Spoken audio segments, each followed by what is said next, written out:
Hi, boys and girls. My name is Mrs. Scott, for those of you who don't already know me. The genre that I'm going to be sharing with you today is fantasy. And for me, I absolutely love to read. I love all kinds of genre. But I have to tell you that one of my all-time favorite books is called The Tale of Despereaux. And it is a fantasy. The Tale of Despereaux is actually a 2004 Newbery winner, and the author is Kate DiCamillo, one of my favorites. This book is about a very small mouse who gets ostracized from his family. That means he's not liked in the mouse community anymore. And he goes on a quest to save a human princess whose name is P. And Princess P is kidnapped and taken to the dungeon by a really mean rat. And so Despereaux, this rat called Roscoe, and a young gal named Meg, who together they go on this adventure in a very deep, dark dungeon. Who will bring the Princess P to safety? As Kate DiCamillo always says in her books, reader, you'll have to read to find out more. I would like to share one of my favorite pieces of the Despereaux. So, here we go.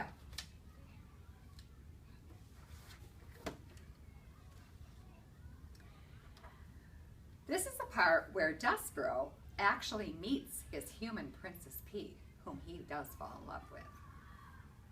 Reader, you may ask this question. In fact, you must ask, is it ridiculous for a very small, sickly, big-eared mouse to fall in love with a beautiful human princess named P? Of course it is. It's ridiculous. Love is ridiculous. But love is also wonderful, powerful. And Despereaux's love for the Princess P would prove, in time, to be all these things. Powerful, wonderful, ridiculous. You're so sweet, the princess said to Despereaux. You're so tiny.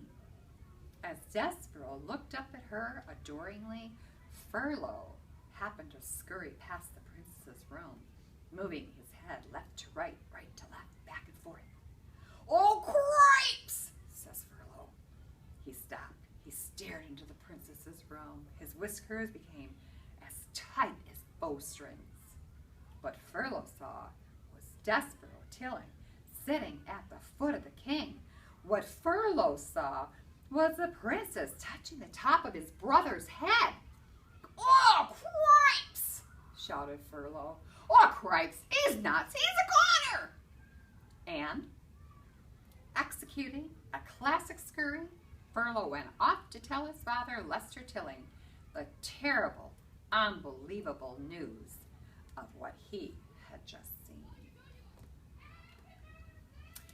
Readers, in order to find out what happens to Despereaux, pick up a copy of The Tale of Despereaux by Kate DiCamillo. Now, I also tell my students, if you find a book by a certain author that you really like, check out the other books. Kate DiCamillo actually has The Miraculous Journey of Edward Tulane, and another one that isn't necessarily a fantasy called Because of Winn-Dixie. All of these other books, and of course Harry Potter, that's everyone's favorite, right? And Among the Hidden, A Wrinkle in Time, Series of Unfortunate Events. Boys and girls, I have them all in my room. If you would ever want to check them out, come on over. Happy fantasy reading.